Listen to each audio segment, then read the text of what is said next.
Hi everyone, आप सबको फिर से स्वागत है हमारे एक नए वीडियो में। देख सकते हैं दोस्तों, आज हम वर्ग 12वीं क्लास 12वीं के बायोलॉजी का चैप्टर 8 का क्लास 12वीं का बायोलॉजी का जो चैप्टर 8 है, मानव स्वास्थ्य एवं रोग, इस चैप्टर के बारे में हम लोग आज से जानना शुरू करते हैं। ठीक है, 12वीं क्लास का चैप्टर 8 है, सब्जेक्ट बायोलॉजी का, जिसका नाम है चैप्टर का मानव स्वास्थ्य एवं रोग। इस चैप्टर को हम लोग आज से शुरू करते हैं और जानते हैं ये मानव स्वास्थ्य और रोग होता क्या है। जैसे यहाँ देख सकते हैं आप, पहले दिया है स्वास्थ्य। स्वास्थ्य क्या है? स्वास्थ्य के बारे में हम जानते हैं। स्वास्थ्य किसे कहते हैं, स्वास्थ्य होता क्या है, तो ध्यान से सुनिएगा दोस्तों। WHO विश्व स्वास्थ्य संगठन, WHO World Health Organization, WHO विश्व स्वास्थ्य संगठन के अनुसार स्वस्थ हम उस व्यक्ति को कहेंगे जो शारीरिक एवं मानसिक तथा सामाजिक तौर पर अच्छा होता है। समझ रहे बात को? स्वस्थ हम उसको कहेंगे विश्व स्वास्थ्य संगठन के अनुसार जो व्यक्ति शारीरिक, मानसिक एवं सामाजिक तौर पर अच्छा होता है, उसको हम स्वस्थ कहते हैं। कहने का मतलब हुआ शारीरिक, उनका शारीरिक फिटनेस होना चाहिए। जैसे आप देख सकते हैं, हम शारीरिक रूप से बीमार हैं, शारीरिक रूप से हम स्वस्थ नहीं है, तो शारीरिक यानी कि उसका शारीरिक फिटनेस होना चाहिए, मेंटलिटी होना चाहिए, और सामाजिक तौर पर समाज में भी वह अच्छा होना चाहिए, तब जाके वह विश्व स्वास्थ्य संगठन के अनुसार स्वस्थ व्यक्ति कहलाता है, अच्छा व्यक्ति कहलाता है। इन तीनों में से किसी में भी अगर कोई प्रकार की गलती होती है या फिर किसी प्रकार कोई कमी रहती है, या शारीरिक हो या मानसिक हो या सामाजिक हो, उसको हम स्वस्थ नहीं कहेंगे, उसको हम रोगी कहेंगे। ठीक है, जैसे आप देख सकते हैं कि हम शारीरिक रूप से बीमार हैं, शारीरिक रूप से हम रोगी हैं।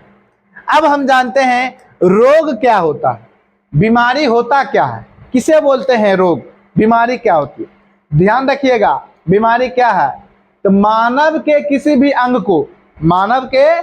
भी अंग को सुचारू रूप से काम ना करना बीमारी कहलाता है। समझ रहे बात को? मानव के किसी भी अंग को सुचारू रूप से काम नहीं करना, वही क्या कहलाता है, बीमारी, रोग कहलाता है। यानी वह अच्छे से काम नहीं करता है, उसमें किसी प्रकार के कोई दिक्कत आता है, तो वह क्या कहलाता है, बीमारी कहलाता है। अब हम जानते हैं बीमारी क्या प्रकार की, बीमारी का वर्गीकरण, रोग का वर्गीकरण, रोग होता क्या प्रकार का। ध्यान रखिएगा, रोग जो होता है मुख्य रूप से दो भागों में बांटा गया है। रोग को मुख्य रूप से दो भागों में बांटा गया है। आपको ध्यान होगा, नंबर 1 होता है संक्रमण रोग, संक्रमक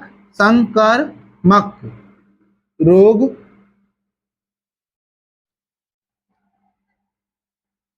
संक्रमण रोग,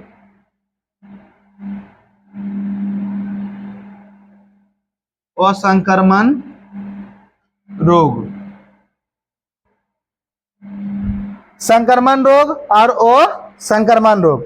हम जानते हैं ये संक्रमण रोग क्या होता है और यह असंक्रमण रोग क्या होता है। संक्रमण रोग किसको कहते हैं और असंक्रमक रोग किसे कहते हैं। संक्रमण वही हुआ। देखिए, संक्रमण रोग क्या है, संक्रमक रोग क्या है। संक्रमण रोग किसको कहेंगे, ध्यान रखिएगा, वैसा रोग या वैसा बीमारी आसानी से एक व्यक्ति से दूसरे व्यक्ति में फैल जाता है ना, उसी को हम क्या कहते हैं, संक्रमण रोग कहते हैं। ध्यान रखिएगा इस बात को कि वह रोग जो आसानी से एक व्यक्ति से दूसरे व्यक्ति में फैल जाता है, उसी को हम क्या कहते हैं, संक्रमण रोग कहते हैं। जैसे ले लीजिए आपका हैजा आसानी से एक व्यक्ति से दूसरे व्यक्ति में फैलता है। जैसे हो गया कोरोना वायरस, आप सब जानते होंगे कोरोना वायरस के बारे में। जैसे हो गया एड्स, ये सब खतरनाक बीमारी है और यह संक्रमण बीमारी है, एक व्यक्ति से दूसरे व्यक्ति में जाता है। एक प्रकार का आप कह सकते हैं कि लसरिया बीमारी को ही संक्रमण रोग कहा जाता है। अब जानते हैं हम असंक्रमण रोग क्या होती है। ध्यान रखिएगा। और संक्रमण रोग होता है कि वह रोग जो एक व्यक्ति से दूसरे व्यक्ति में नहीं फैले, एक व्यक्ति से दूसरे व्यक्ति में रोग नहीं फैलता है ना, उसी को हम बोलते हैं असंक्रमण रोग। जैसे आपको पता होगा टीबी, क्या होगा, टीबी, कैंसर, समझे बात को। कैंसर जो है, कैंसर वह एक व्यक्ति से दूसरे व्यक्ति में नहीं जाता है। टाइफाइड,